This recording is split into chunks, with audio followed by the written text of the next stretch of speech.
Next up, we're going to be discussing inversions, and this class is a game changer.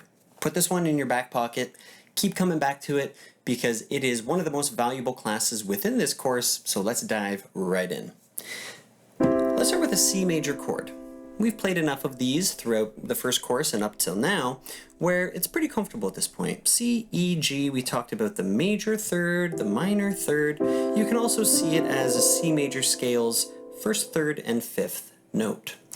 But you're not burdened or doomed to always play the chord that way. You could reorder the notes. What if I put this C up to the top? Well, now we have a different version of the chord, and we can do that again, where now we put the E up to the top. And if we do that one more time, we're back to where we started, just one octave higher. So these different positions of the chord have different names. Root position, we move the C to the top. First inversion, we move the bottom note up again. We have second inversion, and then we're back to root position. If I'm moving down, I do have to reverse the order. Second inversion, first inversion, root position. Now, why would we even consider using these inversions? Because there's already so many chord shapes to memorize, this feels like now we've tripled our workload.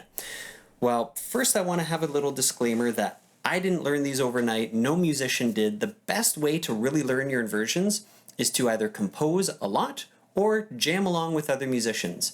You might become a master of a few inversions that you're very comfortable with off the start, and as you explore more and more song material, you'll get more comfortable with other inversions as well. These work in the right hand, they work in the left hand. If you're curious about which finger numbers to use and how to best approach that, I would recommend studying with a teacher, but I will quickly overview it with you right now.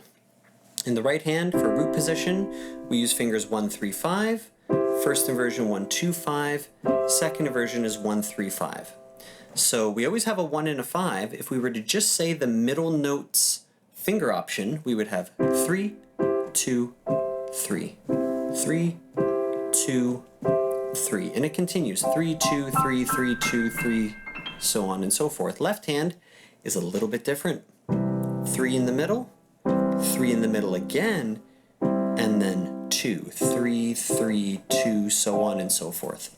And the reason why 3 is selected sometimes and 2 is selected other times has to do with the fact that our thumb does the stretching out of the side of the hand.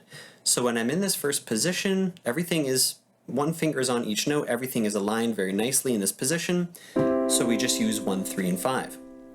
Now if I move my pinky to this top C, you'll notice that 2 is naturally on G. In that case, we'll let the thumb do the stretch down to this E, so 2 is on G, and then again I put my pinky on the top note, 3 sits on the C, and the thumb does the stretch down to G. So that's a quick overview of the fingerings for inversions, but ultimately that's not why we're here. This isn't a course on technique, this is a class on inversions and how you can use them within your harmonic chord progressions. So let's get back on track and talk a little bit about how we can start to apply these inversions. Let's take one of our chord progressions from before. How about 1, 4, 5, 1? We're in C major, 1, 4, 5, 1. Now if I'm singing out to an audience, these leaps might be hard for me to gauge. So what you can try is using inversions to keep your hand more within one tighter position. I'll show you what I mean. Here's our C major chord, and you'll notice that there's C, E, G, and our next chord, F major, also has a C. The other notes aren't common, but there is a C that's common. So why would we move from this C up to this C when we can keep that C where it is? Here's our one chord. Let's just move to the F and the A with the other two notes. There's our F major in second inversion. The C is on the bottom. Next, our G chord, we could just move up one note. Everything moves up one note and we're in second inversion, G major. I might also consider, if we have 1 to 4, trying this inversion here, first inversion of G major. But because F major and G major have no notes in common, everything is going to have to change. The idea is, what's the most efficient movement for that change? How can I get to the next chord with moving all three of my notes as little as possible? Let's try one other chord progression. Let's try C minor 1 6 4 1, or 1 flat 6 4 1. Here it is. 1. Flat 6 is A flat major, which happens to have two of those notes from our 1 chord. It has the C, it has the E flat. So let's just change the G to an A flat. So here's our sound. C minor, A flat major. Again, when I move to F minor, two of these notes are in F minor. The C is in F minor, and the A flat is in F minor. But there is no E flat, so I'll change that to F. Now I have my three notes from F minor, and then back to C. If this feels like too much, that's okay. This is a deep concept and you're just getting used to it now.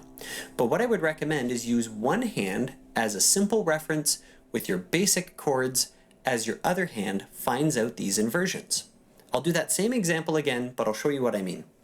So we're starting on C minor. Here's my hand that's going to be doing the inversions, and the right hand is the reference hand, also playing C minor, just totally regular root position in this case. Now I'm going to move my reference hand to the next chord, just a basic triad, A flat C E. Okay, sorry, A flat C E flat. And we have C and E flat. Okay, so I can see the C and E flat is common, but there's no G in this. Oh, there's an A flat, so I'll move this up. So that's kind of the idea. You can use one hand that's just playing regular chords as a reference while you sort of dissect and figure out what's going on in the other hand. This doesn't work on the fly. If you're jamming with a band, you're not going to be able to do this on the fly too easily. But as musicians, we're expected to pay our dues. So as a starting point, this is great. You can use that reference and it will get you the right result. Over time, that result will speed up until eventually you don't have to think too much about it and you can just focus on having fun. So that's one great way that you can use inversions to make your chord progressions a little bit more smooth in the transitions between those chords. In terms of playing style, what I would recommend is, to start, there's two really solid options. One really great option for a playing style is, in the left hand, play your roots, and in the right hand, play your inversions. Again, we'll do this 1 flat 6 4 1 chord progression because we're starting to get used to it and it's a great reference at this point. So we could start with our 1 chord, left hand moves down to the next root, and the right hand is going to play the appropriate inversion, the most simple way to get to that next chord.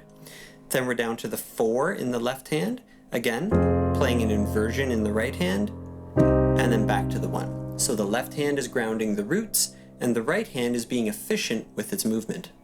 The other option is to have the left hand playing all these inversions, and the right hand is playing a melody of some sort.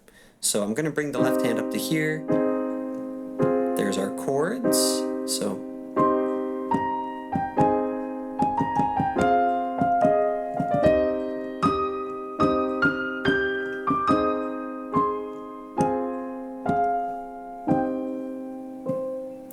they both sound great. It depends on the context of what you're playing. If I was playing with a singer or a horn player or someone else that's taking care of the melody, I would choose the first option that we discussed. But if I'm expected to play a melody, then I would play that in the right hand, I would play inversions in the left, and it's even more ideal if you're playing with a bassist who can be grounding those roots as you play. In other words, on the C chord, they're playing that foundational C note, or what we might call the root. So we talked about inversions. We briefly discussed the fingering and the technique for how you can apply that on the piano. We discussed how you can apply them to your chord progressions, and then we also talked about two different playing styles depending on the environment that you're in within that context of a jam or a song or a composition, so you understand what you can do with your left hand and your right hand to get the most use out of these inversions. Then we talked about two different playing styles that you can use depending on the context of what you're playing. If you're playing a melody or if someone else is playing the melody, you have a great foundation for what you can do on your instrument to best accompany the situation. So that's it. That's the basics of inversions. We're going to be using a lot of them moving forward in this course, please feel free to continually come back to this class, brush up your understanding of inversions because it's fundamental, it's super important, and I can't stress enough how much you need to take this class very seriously because it is going to be the thing that unlocks much more of your potential as a composer, as a performer. I will see you in the next class.